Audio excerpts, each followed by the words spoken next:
फिर एक बार भारत की सरकार, भारतीय जनता पार्टी की दुर्भावना, केंद्र सरकार की तानाशाही आप लोगों के सामने आई है। उसका मैं विस्तार से एक एक करके घटनाओं के बारे में आपको बताऊंगा। अरविंद केजरीवाल जी के बारे में जब हम लोग कहते हैं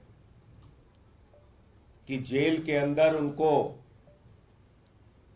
उत्पीड़न की सारी पराकाष्ठा उनके साथ पार की जा रही है, 23 दिन तक उनको इंसुलिन नहीं दी जाती, उसके लिए कोर्ट कचहरी के चक्कर लगाने पड़ते हैं, उसके लिए तिहाड़ जेल के सामने दिल्ली की जनता प्रदर्शन करती है, उसके लिए लंबी लड़ाई के बाद उनको जो उनके जीवन के लिए सबसे जरूरी दवा थी इंसुलिन, वो मिल पाती है 23 दिन के बाद। 24 घंटे उनको सीसीटीवी की निगरानी में रखा जाता है। पीएमओ और एलजी ऑफिस 24 घंटे उनके ऊपर निगरानी रखते हैं। मुलाकात के मामले में जो सामान्य कैदियों के भी अधिकार हैं वो भी छीन लिए गए। पत्नी से मुलाकात होनी हो तो शीशे की दीवार बीच में रहेगी, आतंकवादियों जैसे मुलाकात। पंजाब के मुख्यमंत्री से मुलाकात होनी है तो जैसे बहुत बड़े अपराधी और माफिया से मुलाकात हो रही हो, शीशे की दीवार। मुझे मुलाकात करनी हो, मेरी मुलाकात कैंसिल। संदीप पाठक को मुलाकात करनी हो, संदीप पाठक की मुलाकात कैंसिल। आतिशी को मुलाकात करनी हो, आतिशी की मुलाकात कैंसिल।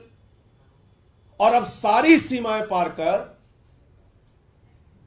प्रधानमंत्री जी और केंद्र की सरकार इतनी दुर्भावना पर उतर आई है भारतीय जनता पार्टी के लोग कि पत्नी से भी मुलाकात कैंसिल। आपने कभी ऐसा सुना है?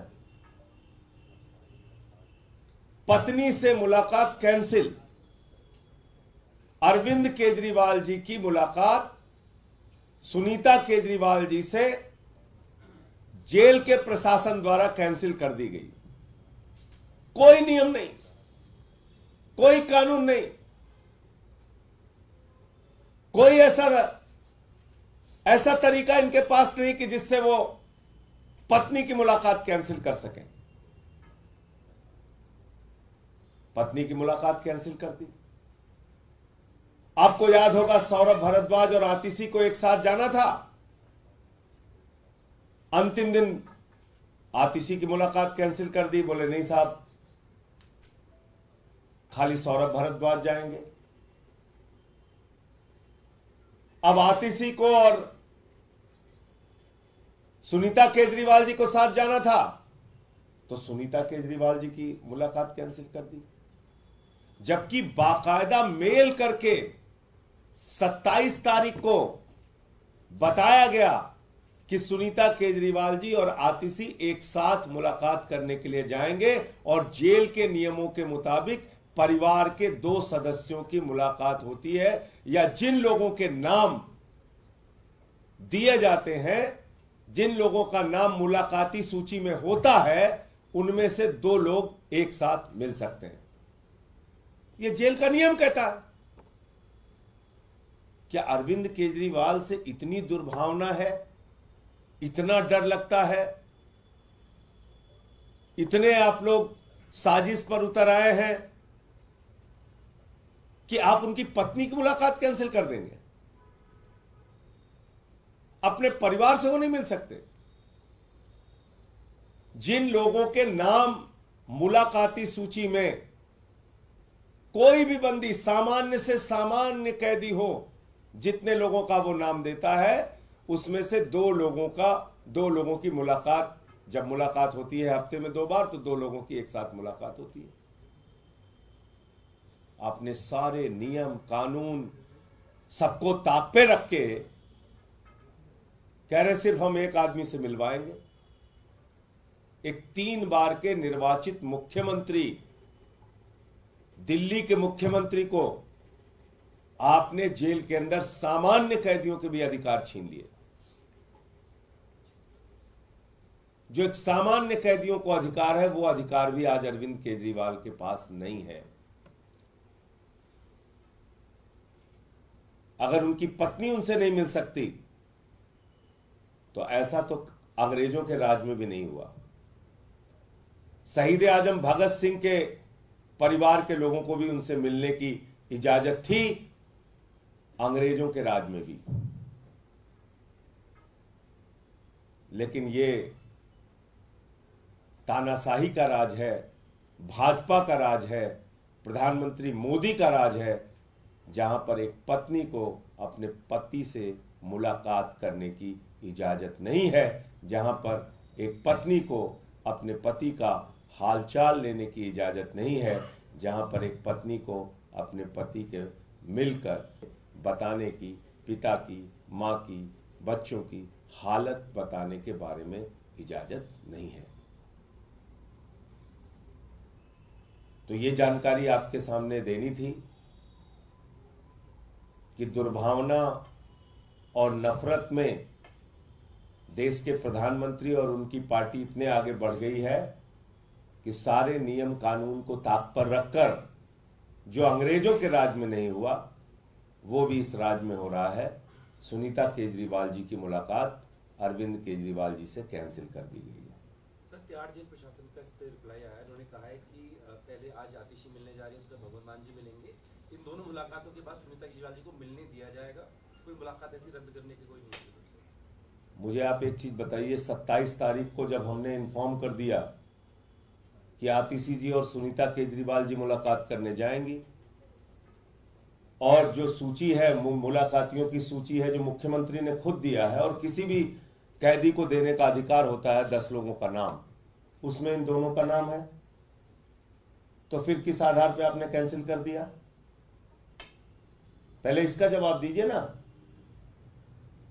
जब 2 लोगों की मुलाकात एक साथ कराई जाती है, किसी की भी, किसी सामान्य से सामान्य कैद, मैं तो एक बार आपको बता चुका हूं कि ये तो वो जेल है जहां पर देश के बहुत बड़े अपराधी की मुलाकात उसके परिवार से, उसकी पत्नी से बैरक में होती है। उसकी बहुत बड़े अपराधी की मुलाकात, उसके वकील की मुलाकात उसके बैरक में होती है।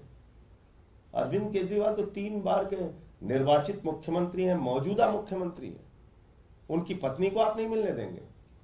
दुनिया भर की दलीलें और सफाई दे रहे हैं आप। किस नियम के तहत आपने रोका? 27 तारीख को जब आपको सूचना दे दी गई कि आतिशी और सुनीता केजरीवाल जी दोनों जाएंगे मुलाकात करने के लिए, आपने किस आधार पर मुलाकात कैंसिल कर दी? ये तो कल से जब मीडिया में बातें चली तब हो सकता है अभी सफाई दी होगी, मुझे जानकारी नहीं उनकी सफाई के बारे में। इसलिए जब हम लोग कहते हैं, और किस प्रकार की घटनाएं हुई हैं पिछले दिनों जेल के अंदर, कहीं हत्या हो रही है, कहीं मारपीट हो रही है, कहीं सर फोड़े जा रहे हैं, और आप ऐसे में परिवार से भी नहीं मिलने दे रहे हैं। अभी 2 जेलों में घटनाएं हुई हैं, पता कर लीजिएगा। एक जेल में हत्या हुई है, एक जेल में सर फोड़ा है एक दूसरे का, लोगों ने, पता कर लीजिएगा। तो आज जेल में अरविंद केजरीवाल के जीवन को खतरा है, ये बार बार हम लोग कह रहे हैं, बार बार। और ये बात कोई हवा में नहीं कह रहे हैं, क्योंकि सारे नियम कानून ताक पे रखे जा रहे हैं उनके लिए। तमाम तरीके की बाधाएं और दीवारें खड़ी की जा रही हैं उनके लिए, दवाओं तक का इंतजाम रोका जा रहा है उनके लिए। इस आधार पे हम लोग ये बात कह रहे हैं। संजय भाई, आपके गठबंधन पार्टनर जो कांग्रेस हैं, आपके गठबंधन के साथ कन्हैया के उम्मीदवार, इसको लेकर एक विद्रोह जैसी स्थिति ऐसी है कि उनके प्रदेश अध्यक्ष को इस्तीफा देना पड़ा, वो सामने आ गए। क्या इसका असर गठबंधन पर पूरे चुनाव पर पड़ेगा?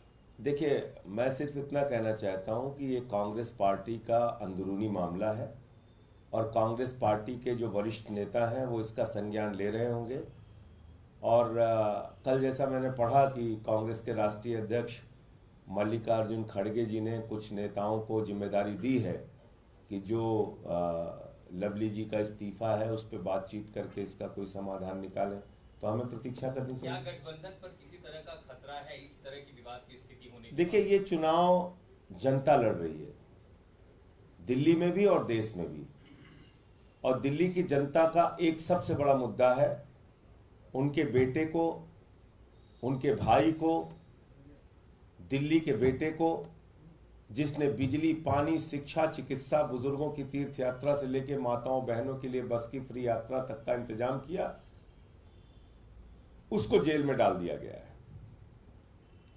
तो लोग तो मन बना चुके हैं कि जेल का जवाब हम वोट से देंगे। एक ऐसा मुख्यमंत्री जो दिन रात समर्पित भाव से दिल्ली के लोगों की सेवा कर रहा था, उसको आपने पकड़ के जेल में डाल दिया। इसको लेके लोगों में गुस्सा है, आक्रोश है, और जेल का जवाब जनता वोट से देगी। 7 की 7 सीटें इंडिया गठबंधन जीतेगी, मैं ये बात कह सकता हूं। आरएसएस रडार पर रहते विपक्ष के आरक्षण को लेकर मोहन भागवत का बयान सामने आया है। उन्होंने कहा है कि विरोधी नहीं है। देखिए, मोहन भागवत, आरएसएस और भारतीय जनता पार्टी, ये एक झूठ बोलने की, सिर्फ हिंदुस्तान की नहीं, पूरी दुनिया की सबसे बड़ी फैक्ट्री अगर झूठ बोलने की कोई है तो भारतीय जनता पार्टी और आरएसएस है। इनसे बड़ी मास्टरी किसी को नहीं है झूठ बोलने में। यही मोहन भागवत कह चुके हैं कि आरक्षण खत्म होना चाहिए, आरक्षण की समीक्षा होनी चाहिए। इनके एक नेता, संयुक्त महासचिव मोहन वैद्य, कह चुके हैं कि आरक्षण से अलगाववाद बढ़ता है, आरक्षण खत्म होना चाहिए।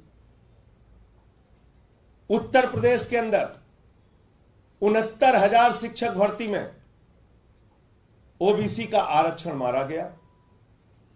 मैं ऑन रिकॉर्ड बातें बोल रहा हूं, इसको ध्यान से सुनिएगा, और अगर मैं कहीं गलत बोल रहा हूं तो इस पे सवाल पूछिएगा मुझसे। पूरे देश के विश्वविद्यालयों में, दिल्ली विश्वविद्यालय सहित पूरे देश के विश्वविद्यालयों में आरक्षण चुन चुन के खत्म किया गया। कहीं 1 पोस्ट निकाली गई, कहीं 1.5 पोस्ट निकाली गई, कहीं 2 पोस्ट निकाली गई, आरक्षण को खत्म किया गया। यह पिछले 10 साल में हुआ है, और आरएसएस का साफ एजेंडा है। और मैं फिर दोहरा रहा हूं, पूरा भारत तो जी के संविधान को मानता है, भारतीय जनता भागवत के संविधान को मानती है, और भागवत का संविधान कहता है, नागपुर का संविधान कहता है आरक्षण देश में खत्म होना चाहिए, भागवत का संविधान कहता है चुनाव खत्म होना चाहिए, और देश का संविधान लोकतंत्र खत्म होना चाहिए। इसके उदाहरण दे रहा हूं मैं आपको। अब आपने मुद्दा छेड़ दिया तो पूरी बात सुनिए। चुनाव खत्म करने की बात मैं क्यों कह रहा हूं? अमित शाह जी ने कहा 50 साल देश के ऊपर राज करेंगे। क्या फार्मूला है भाई आपके पास? 50 साल देश के ऊपर राज करेंगे? वही फार्मूला है जो सूरत में हुआ, जो चंडीगढ़ में हुआ, जो मध्य प्रदेश में हुआ, जो कर्नाटक में हुआ, जो महाराष्ट्र में हुआ, जो उत्तराखंड में हुआ, जो अरुणाचल में हुआ। पिछले 10 साल में 7 सरकारें आपने गिराई, चुनाव को खत्म किया, खरीद फरोख्त के जरिए आपने सरकारें बनाई। इस चुनाव में तो आप खुल के सामने आ गए। चंडीगढ़ में आपने हमारे मेयर के वोट काट के अपना प्रत्याशी जिता दिया। आपने सोचा था कभी आजादी के बाद पहली बार सूरत में, बताइए, चुनाव हुआ नहीं, बीजेपी जीत गई। चुनाव नहीं हुआ और बीजेपी जीत गई वहां पे। इसलिए मैं कह रहा हूं पूरे देश में चुनाव खत्म होगा। क्या हुआ अरुणाचल में? आपको पता है 10 विधायक भारतीय जनता पार्टी के वहां जीत गए। पता नहीं मीडिया ने कितनी रिपोर्टिंग की इसकी। बगैर चुनाव के 10 बीजेपी के विधायक जीत गए अरुणाचल में। कैसे जीत गए बताइए आप? दिल्ली के अंदर जहां पे एक दलित के बेटे को मेयर बनना था, चुनाव आपने कैंसिल कर दिया। इसलिए मैं कह रहा हूं ये 2024 का चुनाव अंतिम चुनाव है। इस देश के 145 करोड़ लोगों से अपील कर रहा हूं, भारत के संविधान को बचाने के लिए, आरक्षण को बचाने के लिए और अपने वोट को बचाने के लिए वोट कीजिए। इसके बाद आपको वोट देने का मौका नहीं मिलेगा, क्योंकि अमित शाह तो कह चुके हैं 50 साल राज करेंगे इस देश पे।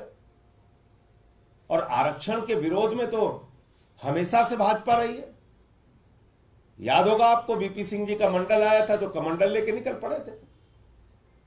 उस समय विरोध किया था इन्होंने, खुलेआम विरोध किया था। तो ये तो आरक्षण के विरोधी लोग हैं, इनका जन्म हुआ है आरक्षण के विरोध में। कितने कैबिनेट सेक्रेटरी बताइए देश में SC ST हैं? कितने joint secretary ST SC OBC हैं? बताइए ना। तो इसलिए मैं कहना चाहता हूं कि भारतीय जनता पार्टी और RSS झूठ, वो सफाई क्यों दे रहे हैं? क्योंकि चुनाव में हमने ये मुद्दा उठाया, इनकी चोरी पकड़ ली, और चोरी ऐसे नहीं प्रमाण के सहित पकड़ी। तो इसलिए इस देश के दलितों को, पिछड़ों को, शोषितों को, वंचितों को, आदिवासियों को, सबको एकजुट होकर इनको इस बार हराना है और अपने आरक्षण को, संविधान को और भारत के लोकतंत्र को, चुनाव को बचाना है। विवादित बयान आपने भी दिया है। कल ही आप भावनगर में थे और आप पाकिस्तान का जिक्र कर रहे हैं चुनाव में। मैं थोड़ी जिक्र कर रहा हूं, मैं तो कह रहा हूं जितना नाम पाकिस्तान वाले पाकिस्तान का नहीं लेते, उससे ज्यादा नाम भाजपा ही लेते हैं। भाई 10 साल हो गया तुम्हें राज करते हुए इस देश के ऊपर। आप बिजली पे बताओ, पानी पे बताओ, रोजगार पे बताओ, महंगाई पे बताओ, किसानी पे बताओ, पक्के मकान पे बताओ, काला धन पे बताओ, क्या किया तुमने 10 साल में? तो मैंने ये कहा कि अगर हम लोगों को तो डर नहीं लगता पाकिस्तान से, इस देश के 145 करोड़ लोगों को डर नहीं लगता पाकिस्तान से, लेकिन जिस भाजपाई को डर लगता है पाकिस्तान से, दिन रात पाकिस्तान पाकिस्तान से हम लोगों को डराते रहते हैं, वो पाकिस्तान चले जाए। मैंने यही बात बोली, हमें नहीं डर लगता। अगर भाजपाइयों को डर लगता है तो जाओ पाकिस्तान, वहीं रहो तुम, दिन रात पाकिस्तान पाकिस्तान गाते रहते हो। ये मैंने बोला। ये भी कहा जा रहा है कि जो आरक्षण को लेकर गलत चीजें प्रचारित की जा रही हैं, जिसमें गृह मंत्री का एक वीडियो भी कहा गया है, FIR होंगी पूरे देश भर में, और आप भी। गृह मंत्री के वीडियो के बारे में मुझे जानकारी नहीं है। मैंने जो वीडियो यहां आपके लोगों के सामने दिखाया था, बोलिए फिर से दिखा दूं। मोहन भागवत ने क्या कहा है, मोहन वैद्य ने क्या कहा है, क्या कहा, क्या हुआ उत्तर प्रदेश में 69,000 शिक्षक भर्ती में, क्या हुआ देश के विश्वविद्यालयों में, आप बोलिए उसका आंकड़ा जो मैं आपके सामने रख सकता हूं, प्रमाण के सहित रख देता हूं। पूछ लीजिए कितने cabinet secretary ST SC OBC हैं, पूछ लीजिए कितने joint secretary ST SC OBC हैं, तमाम सत्ता प्रतिष्ठानों पे आपने किसको बिठा रखा है।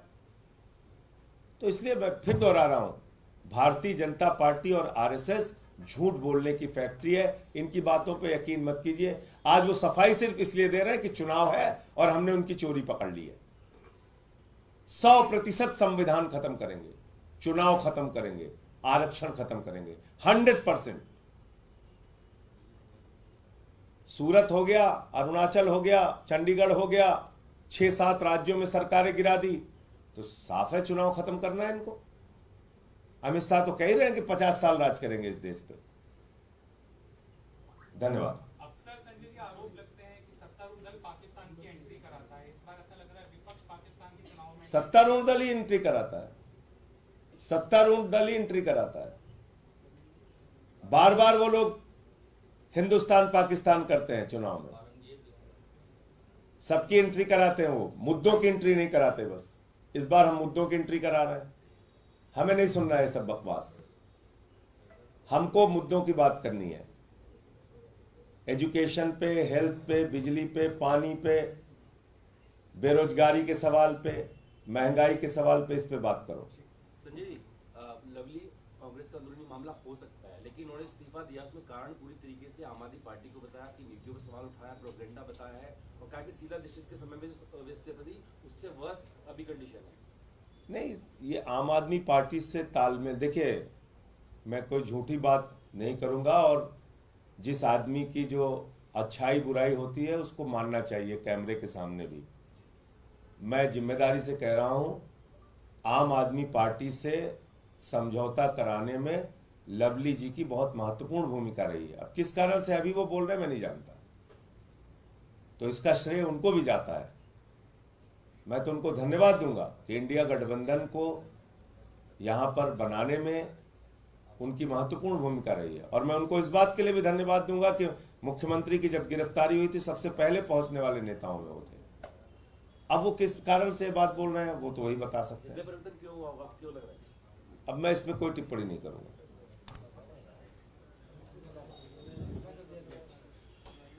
खबर है हाँ, तो यही होता और क्या होता है।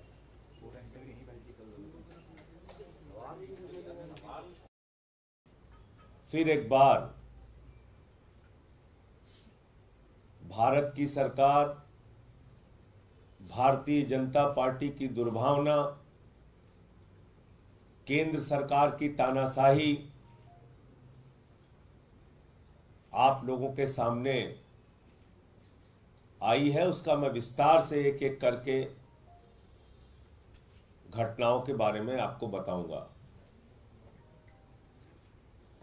अरविंद केजरीवाल जी के बारे में जब हम लोग कहते हैं कि जेल के अंदर उनको उत्पीड़न की सारी पराकाष्ठा उनके साथ पार की जा रही है, 23 दिन तक उनको इंसुलिन नहीं दी जाती, उसके लिए कोर्ट कचहरी के चक्कर लगाने पड़ते हैं, उसके लिए तिहाड़ जेल के सामने दिल्ली की जनता प्रदर्शन करती है, उसके लिए लंबी लड़ाई के बाद उनको जो उनके जीवन के लिए सबसे जरूरी दवा थी इंसुलिन वो मिल पाती है 23 दिन के बाद। 24 घंटे उनको सीसीटीवी की निगरानी में रखा जाता है। पीएमओ और एलजी ऑफिस 24 घंटे उनके ऊपर निगरानी रखते हैं। मुलाकात के मामले में जो सामान्य कैदियों के भी अधिकार हैं वो भी छीन लिए गए। पत्नी से मुलाकात होनी हो तो शीशे की दीवार बीच में रहेगी, आतंकवादियों जैसे मुलाकात।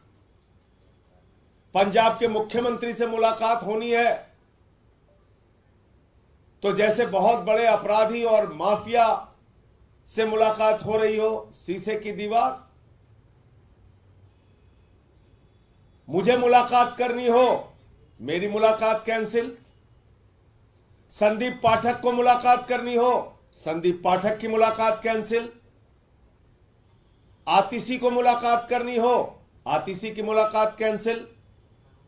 और अब सारी सीमाएं पार कर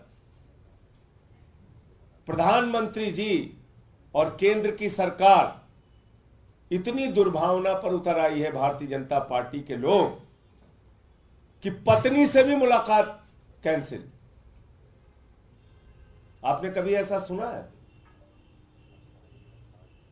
पत्नी से मुलाकात कैंसिल। अरविंद केजरीवाल जी की मुलाकात सुनीता केजरीवाल जी से जेल के प्रशासन द्वारा कैंसिल कर दी गई। कोई नियम नहीं, कोई कानून नहीं, कोई ऐसा तरीका इनके पास नहीं कि जिससे वो पत्नी की मुलाकात कैंसिल कर सकें। पत्नी की मुलाकात कैंसिल कर दी। आपको याद होगा सौरभ भारद्वाज और आतिशी को एक साथ जाना था। अंतिम दिन आतिशी की मुलाकात कैंसिल कर दी। बोले नहीं साहब, खाली सौरभ भारद्वाज जाएंगे। अब आतिशी को और सुनीता केजरीवाल जी को साथ जाना था तो सुनीता केजरीवाल जी की मुलाकात कैंसिल कर दी।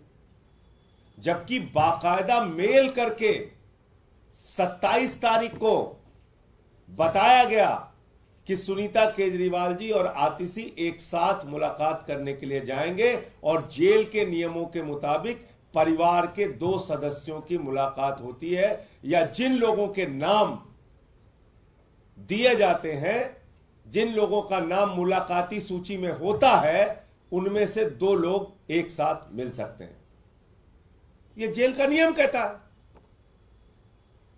क्या अरविंद केजरीवाल से इतनी दुर्भावना है, इतना डर लगता है, इतने आप लोग साजिश पर उतर आए हैं कि आप उनकी पत्नी की मुलाकात कैंसिल कर देंगे?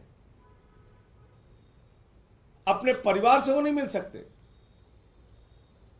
जिन लोगों के नाम मुलाकाती सूची में कोई भी बंदी, सामान्य से सामान्य कैदी हो, जितने लोगों का वो नाम देता है, उसमें से दो लोगों की मुलाकात, जब मुलाकात होती है हफ्ते में 2 बार, तो 2 लोगों की एक साथ मुलाकात होती है। आपने सारे नियम कानून सबको ताक पे रख के कह रहे सिर्फ हम एक आदमी से मिलवाएंगे। एक 3 बार के निर्वाचित मुख्यमंत्री, दिल्ली के मुख्यमंत्री को आपने जेल के अंदर सामान्य कैदियों के भी अधिकार छीन लिए। जो एक सामान्य कैदियों को अधिकार है, वो अधिकार भी आज अरविंद केजरीवाल के पास नहीं है। अगर उनकी पत्नी उनसे नहीं मिल सकती, तो ऐसा तो अंग्रेजों के राज में भी नहीं हुआ। शहीद आजम भगत सिंह के परिवार के लोगों को भी उनसे मिलने की इजाजत थी, अंग्रेजों के राज में भी। लेकिन ये तानाशाही का राज है, भाजपा का राज है, प्रधानमंत्री मोदी का राज है, जहां पर एक पत्नी को अपने पति से मुलाकात करने की इजाजत नहीं है, जहां पर एक पत्नी को अपने पति का हालचाल लेने की इजाजत नहीं है, जहां पर एक पत्नी को अपने पति के मिलकर परिवार के बारे में बताने की, पिता की, माँ की, बच्चों की हालत बताने के बारे में इजाजत नहीं है। तो ये जानकारी आपके सामने देनी थी कि दुर्भावना और नफरत में देश के प्रधानमंत्री और उनकी पार्टी इतने आगे बढ़ गई है कि सारे नियम कानून को ताक पर रखकर जो अंग्रेजों के राज में नहीं हुआ, वो भी इस राज में हो रहा है। सुनीता केजरीवाल जी की मुलाकात अरविंद केजरीवाल जी से कैंसिल कर दी गई है। सर, तिहाड़ जेल प्रशासन का इस पे रिप्लाई आया है। उन्होंने कहा है कि पहले आज आतिशी मिलने जा रही है, उसके बाद भगवंत मान जी मिलेंगे। इन दोनों मुलाकातों के बाद सुनीता केजरीवाल जी को मिलने दिया जाएगा। कोई मुलाकात ऐसी रद्द करने की कोई नहीं है। मुझे आप एक चीज बताइए, 27 तारीख को जब हमने इन्फॉर्म कर दिया कि आतिशी जी और सुनीता केजरीवाल जी मुलाकात करने जाएंगी, और जो सूची है, मुलाकातियों की सूची है जो मुख्यमंत्री ने खुद दिया है, और किसी भी कैदी को देने का अधिकार होता है 10 लोगों का नाम, उसमें इन दोनों का नाम है, तो फिर किस आधार पे आपने कैंसिल कर दिया? पहले इसका जवाब दीजिए ना। जब 2 लोगों की मुलाकात एक साथ कराई जाती है, किसी की भी, किसी सामान्य से सामान्य कैद, मैं तो एक बार आपको बता चुका हूं कि ये तो वो जेल है जहां पर देश के बहुत बड़े अपराधी की मुलाकात उसके परिवार से, उसकी पत्नी से बैरक में होती है। उसकी बहुत बड़े अपराधी की मुलाकात, उसके वकील की मुलाकात उसके बैरक में होती है। अरविंद केजरीवाल तो 3 बार के निर्वाचित मुख्यमंत्री हैं, मौजूदा मुख्यमंत्री हैं। उनकी पत्नी को आप नहीं मिलने देंगे? दुनिया भर की दलीलें और सफाई दे रहे हैं आप। किस नियम के तहत आपने रोका? 27 तारीख को जब आपको सूचना दे दी गई कि आतिशी और सुनीता केजरीवाल जी दोनों जाएंगे मुलाकात करने के लिए, आपने किस आधार पर पत्नी की मुलाकात कैंसिल कर दी? ये तो कल से जब मीडिया में बातें चली तब हो सकता है अभी सफाई दी होगी, मुझे जानकारी नहीं उनकी सफाई के बारे में। इसलिए जब हम लोग कहते हैं, और किस प्रकार की घटनाएं हुई है पिछले दिनों जेल के अंदर, कहीं हत्या हो रही है, कहीं मारपीट हो रही है, कहीं सर फोड़े जा रहे हैं, और आप ऐसे में परिवार से भी नहीं मिलने दे रहे हैं। अभी 2 जेलों में घटनाएं हुई है, पता कर लीजिएगा। एक जेल में हत्या हुई है, एक जेल में सर फोड़ा है एक दूसरे का, लोगों ने, पता कर लीजिएगा। तो आज जेल में अरविंद केजरीवाल के जीवन को खतरा है, ये बार बार हम लोग कह रहे हैं, बार बार। और ये बात कोई हवा में नहीं कह रहे हैं, क्योंकि सारे नियम कानून ताक पे रखे जा रहे हैं उनके लिए। तमाम तरीके की बाधाएं और दीवारें खड़ी की जा रही हैं उनके लिए। दवाओं तक का इंतजाम रोका जा रहा है उनके लिए। इस आधार पे हम लोग ये बात कह रहे हैं। संजय भाई, आपके गठबंधन पार्टनर जो कांग्रेस में, आपके गठबंधन के साथ कन्हैया के उम्मीदवार, इसको लेकर एक विद्रोह जैसी स्थिति ऐसी है कि उनके प्रदेश अध्यक्ष को इस्तीफा देना पड़ा, वो सामने आ गए। क्या इसका असर गठबंधन पर पूरे चुनाव पर पड़ेगा? देखिए, मैं सिर्फ इतना कहना चाहता हूं कि ये कांग्रेस पार्टी का अंदरूनी मामला है और कांग्रेस पार्टी के जो वरिष्ठ नेता हैं वो इसका संज्ञान ले रहे होंगे। और कल जैसा मैंने पढ़ा कि कांग्रेस के राष्ट्रीय अध्यक्ष मल्लिकार्जुन खड़गे जी ने कुछ नेताओं को जिम्मेदारी दी है कि जो लवली जी का इस्तीफा है उस पर बातचीत करके इसका कोई समाधान निकालें, तो हमें प्रतीक्षा करनी चाहिए। क्या गठबंधन पर किसी तरह का खतरा है इस तरह की विवाद की स्थिति होने की? देखिए, ये चुनाव जनता लड़ रही है, दिल्ली में भी और देश में भी। और दिल्ली की जनता का एक सबसे बड़ा मुद्दा है उनके बेटे को, उनके भाई को, दिल्ली के बेटे को, जिसने बिजली, पानी, शिक्षा, चिकित्सा, बुजुर्गों की तीर्थ यात्रा से लेकर माताओं बहनों के लिए बस की फ्री यात्रा तक का इंतजाम किया, उसको जेल में डाल दिया गया है। तो लोग तो मन बना चुके हैं कि जेल का जवाब हम वोट से देंगे। एक ऐसा मुख्यमंत्री जो दिन रात समर्पित भाव से दिल्ली के लोगों की सेवा कर रहा था, उसको आपने पकड़ के जेल में डाल दिया। इसको लेके लोगों में गुस्सा है, आक्रोश है, और जेल का जवाब जनता वोट से देगी। 7 की 7 सीटें इंडिया गठबंधन जीतेगी, मैं ये बात कह सकता हूं। आरएसएस रडार पर रहते विपक्ष के आरक्षण को लेकर मोहन भागवत का बयान सामने आया है। उन्होंने कहा है कि हम किसी भी तरह के आरक्षण के विरोधी नहीं हैं। देखिए, मोहन भागवत, आरएसएस और भारतीय जनता पार्टी, ये एक झूठ बोलने की, सिर्फ हिंदुस्तान की नहीं, पूरी दुनिया की सबसे बड़ी फैक्ट्री अगर झूठ बोलने की कोई है तो भारतीय जनता पार्टी और आरएसएस है। इनसे बड़ी मास्टरी किसी को नहीं है झूठ बोलने में। यही मोहन भागवत कह चुके हैं कि आरक्षण खत्म होने, कहीं 1 पोस्ट निकाली गई, कहीं 1.5 पोस्ट निकाली गई, कहीं 2 पोस्ट निकाली गई, आरक्षण को खत्म किया गया। ये पिछले 10 साल में हुआ है। तो भारतीय जनता पार्टी और आरएसएस का साफ एजेंडा है, और मैं फिर दोहरा रहा हूं, पूरा भारत तो बाबा साहब डॉक्टर भीमराव अंबेडकर जी के संविधान को मानता है। भारतीय जनता पार्टी भागवत के संविधान को मानती है, और भागवत का संविधान कहता है, नागपुर का संविधान कहता है, आरक्षण देश में खत्म होना चाहिए। भागवत का संविधान कहता है चुनाव खत्म होना चाहिए, और देश का संविधान, लोकतंत्र खत्म होना चाहिए। इसके उदाहरण दे रहा हूं मैं आपको। अब आपने मुद्दा छेड़ दिया तो पूरी बात सुनिए। चुनाव खत्म करने की बात मैं क्यों कह रहा हूं? अमित शाह जी ने कहा 50 साल देश के ऊपर राज करेंगे। पास 50 साल देश के ऊपर राज करेंगे। सूरत में हुआ, जो चंडीगढ़ में हुआ, जो मध्य प्रदेश में हुआ, जो कर्नाटक में हुआ, जो महाराष्ट्र में हुआ, जो उत्तराखंड में हुआ, जो अरुणाचल में हुआ, पिछले 10 साल में 7 सरकारें आपने गिराई, चुनाव को खत्म किया, खरीद फरोख्त के जरिए के वोट काट के अपना प्रत्याशी जिता दिया।